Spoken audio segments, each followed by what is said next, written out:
This story happened to a family living in a mountainous area of Gangyi County, Zhengzhou City. The family consisted of 3 people.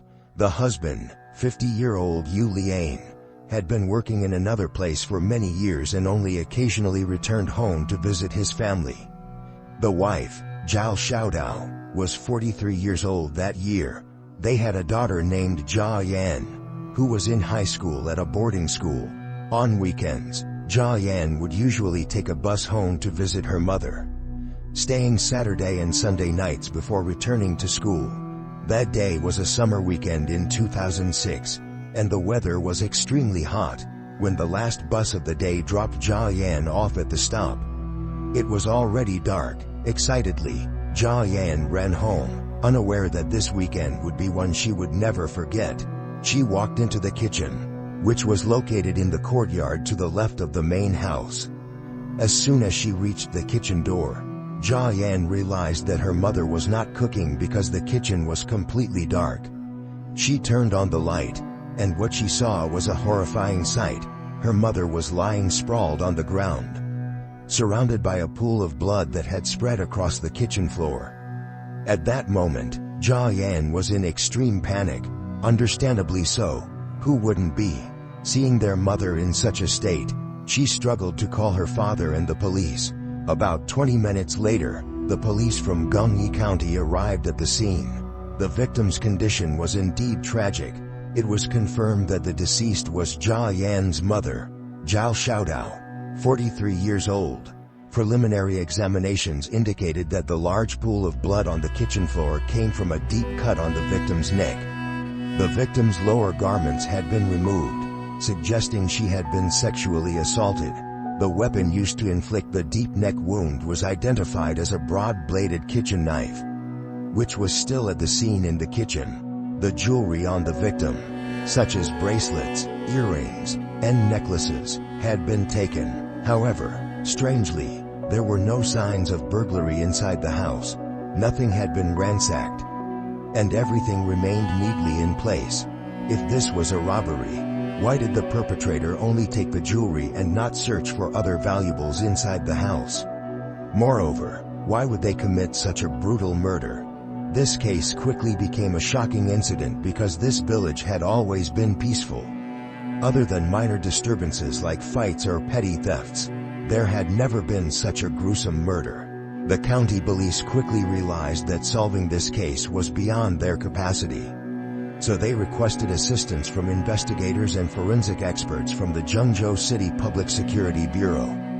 The initial investigation yielded vague results regarding the motive.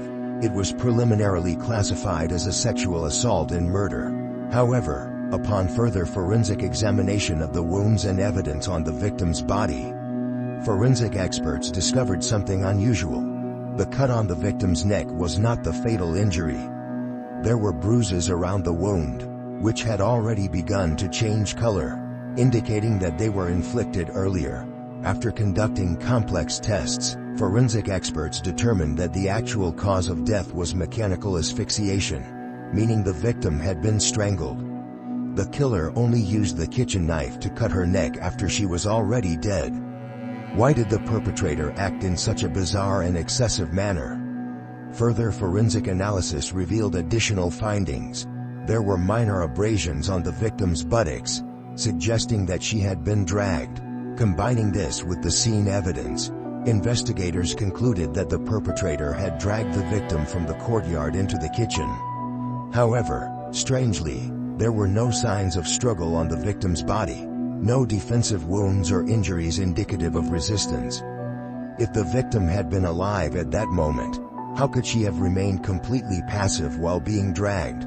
The most likely scenario was that the perpetrator had already killed her outside in the courtyard before dragging her into the kitchen. However, the presence of semen on the victim's body at the scene indicated that the sexual assault had taken place inside the kitchen. Investigators shuddered at this realization. They deduced that the perpetrator had assaulted the victim after she was already dead.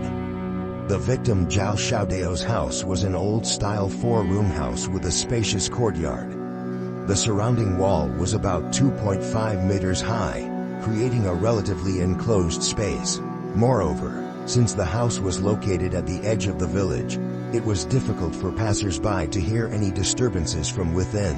Even if someone passed by, they wouldn't be able to see inside due to the high walls. Forensic experts determined that the victim had died between 7 p.m. and 9 p.m. the previous night. This meant that the murder had occurred the night before, but it wasn't discovered until Jia Yan returned home the next day. According to Jia Yan, her mother was always very cautious. She would lock the doors whenever she went in or out. However, this time, the door was left open, and there were no signs of forced entry. The living room and bedroom remained tidy. On the east side of the house's entrance, there was a newly built chicken coop. Police discovered a broken tile on top of the chicken coop. The break was clean and fresh, indicating it had only recently been damaged. There were also footprints on the tiles. Further investigation of the area revealed multiple traces of climbing. Based on this evidence, police concluded that the perpetrator had likely climbed over the wall, landed on the chicken coop, and then jumped down into the courtyard, accidentally breaking a tile in the process. Given that the perpetrator was able to scale a 2.5-meter high wall, they were likely someone physically strong and skilled at climbing. Furthermore, they did not enter the living room or bedroom, which suggested that after committing the crime and taking the victim's jewelry, they had immediately fled.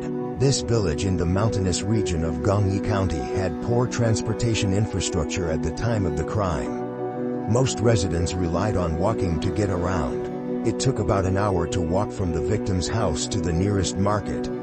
Apart from merchants who occasionally came to purchase goods, there were usually no strangers in the village. Moreover, the murder occurred at night, meaning the perpetrator had to be familiar with the area's roads and terrain. This strongly suggested that the perpetrator was not an outsider but rather someone from the local area. According to villagers, on the evening Zhao Xiaodao was killed, around 6:30 to 7 p.m. She had been playing mahjong at a local house.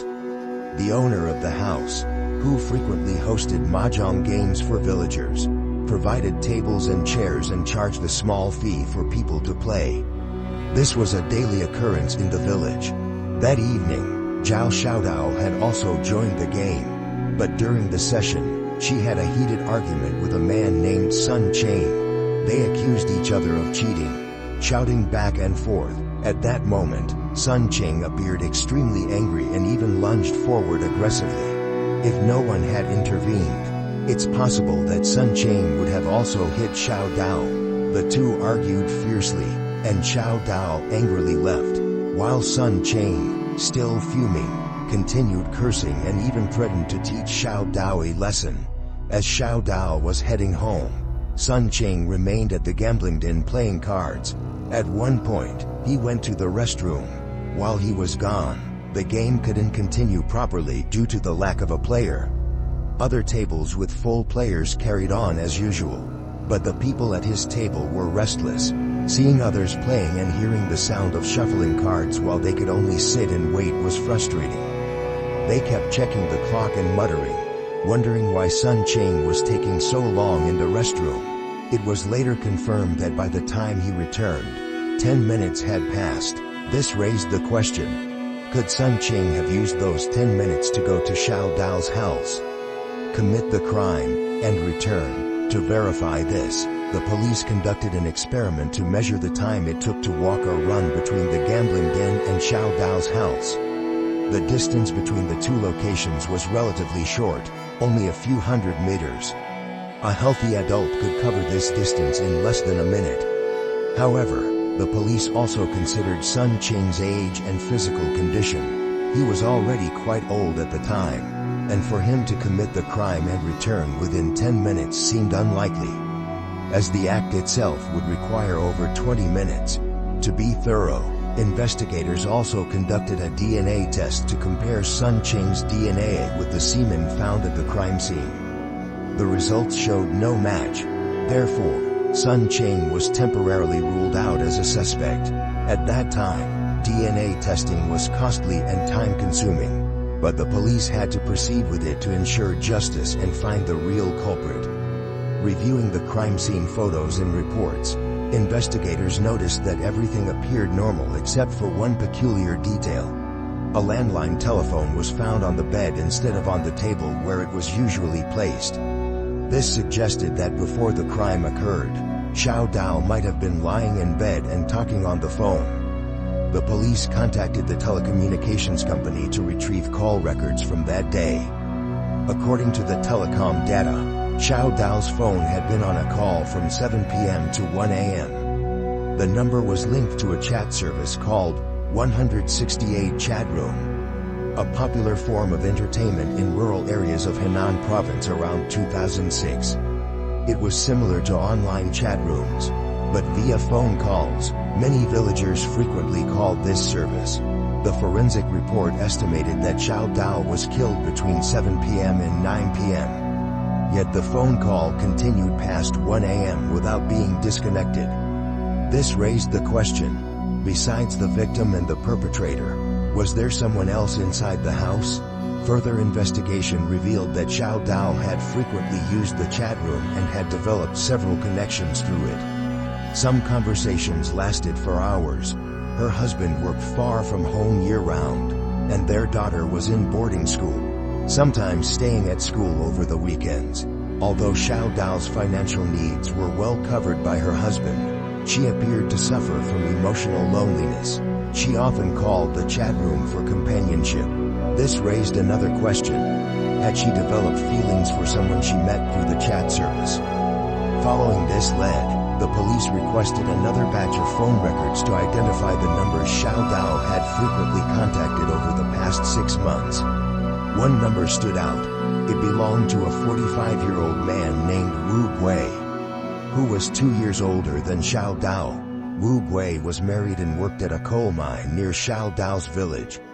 Could he be involved in her murder? When confronted by the police, Wu Gui collapsed in tears and blamed himself for being a coward.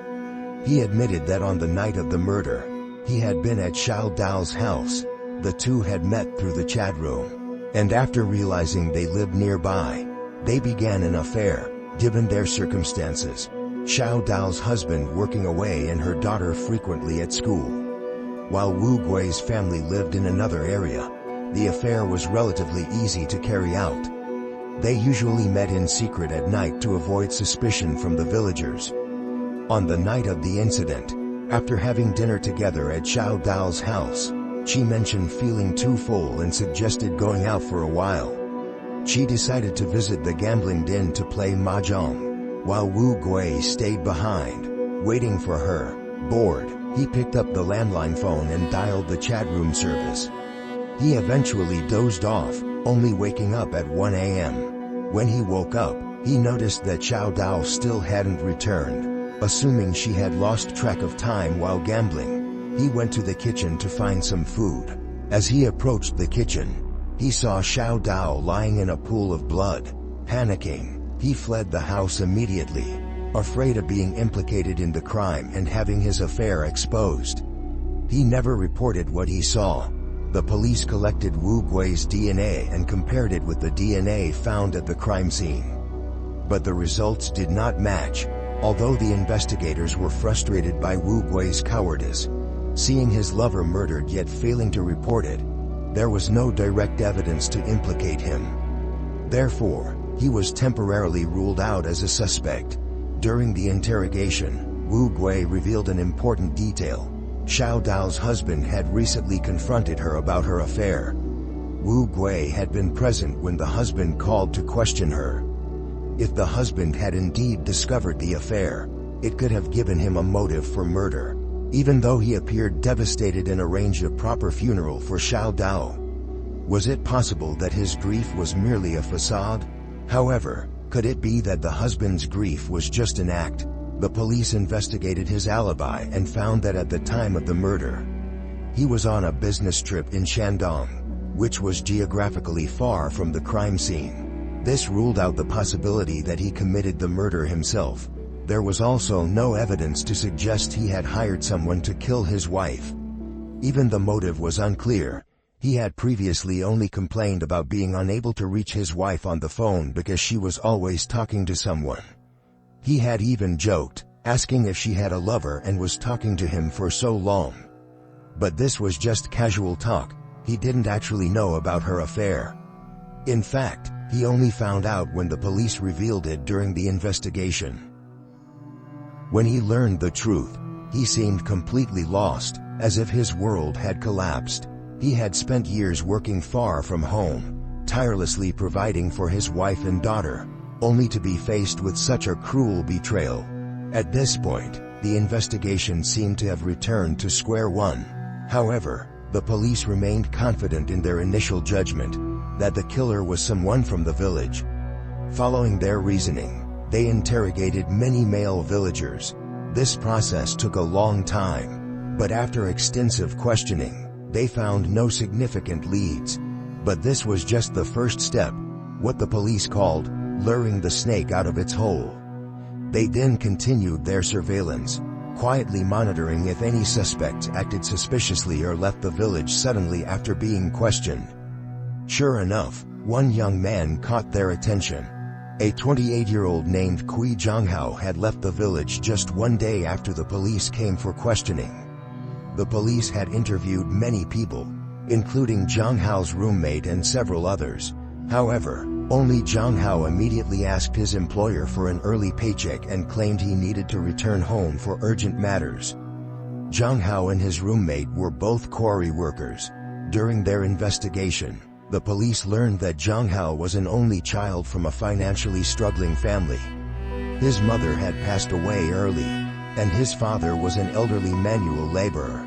His father was currently living in Senmenxia, also in Henan province. The investigators speculated that if Zhonghao was involved in the murder, he would likely flee to his father's home. However, when they arrived, Zhonghao was not there. His father told them that Zhonghao had called recently, saying he had quit his job and moved elsewhere for better work. He promised to contact his father once he had settled down, but since then, he had vanished without a trace. Although the police did not find Zhonghao during this visit, they decided to verify their suspicions by collecting a DNA sample from his father. They compared it with the DNA found at the crime scene. After some time, the results confirmed that the two DNA samples were biologically related. That is, Zhonghao's father was related to the killer. Since Zhonghao was the only son in the family, the probability that he was the murderer was 90%. With this crucial evidence, the police issued a warrant for Kui Zhonghao's arrest. Eventually, after a long search, they found Zhonghao hiding at a friend's house in Shaanxi province. He was arrested and transferred back to Zhengzhou to face justice. Before he confessed, the police were puzzled. Zhonghao and the victim, Xiao Dao, had almost no personal connection. They only knew each other vaguely because Zhonghao's rental room was near the gambling den where Xiao Dao often played mahjong. Occasionally, Zhonghao would watch people playing, which was how they recognized each other. But they had no close relationship. Xiao Dao was considered beautiful, despite being over 40 years old. However, she was 15 years older than Zhonghao, making it unlikely that he would have any romantic or lust-driven motives. So what exactly had happened? During his confession, Zhonghao explained that he had only been working in the quarry for a few months. His job was physically demanding, and at night, he had nothing to do, so he would often go to the gambling den to watch the games. Xiao Dao often acted wealthy at the mahjong table, wearing flashy jewelry. Lately, she had been bragging that her husband's business was doing well and that he regularly sent her large sums of money. She even joked that if she lost money gambling, she could just wait for her husband's next transfer and pay off her debts easily. It wasn't clear if she was joking or serious, but these remarks planted the seed of greed in Zhonghao's mind. He also knew that Xiao Dao was frequently home alone. Her husband worked far away, and her daughter was at boarding school. This made her an easy target. One night, while at the gambling den, Zhonghao saw Xiao Dao playing as usual. He assumed she would stay there late, as she often did, thinking her house would be empty. He decided it was the perfect time to break in and steal valuables before disappearing to another place. Believing there was a lot of cash inside, he went to Xiao Dao's house and observed from outside while smoking for about 30 minutes. Once he was sure the coast was clear, he put on gloves, the same ones he usually wore while handling hammers at the quarry, and climbed over the wall. He landed in the chicken coop before jumping into the courtyard. This was exactly as the police had originally speculated. However, what Zhang Hao didn't anticipate was that on this particular night, Xiao Dao had left the gambling den early after arguing with Sun Qing. She returned home angrily, only to find Zhang Hao standing in her yard.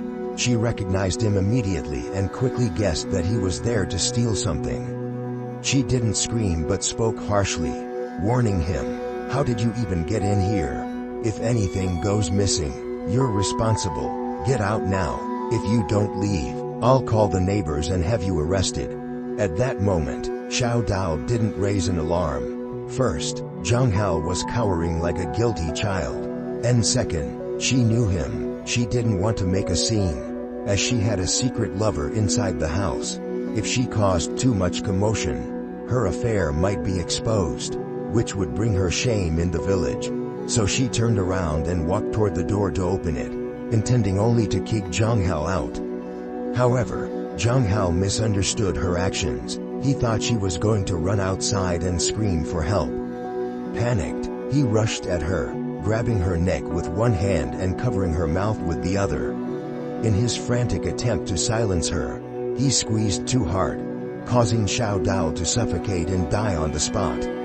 According to Zhang Hao's confession, he initially thought Xiao Dao had only fainted and did not realize that she had already died.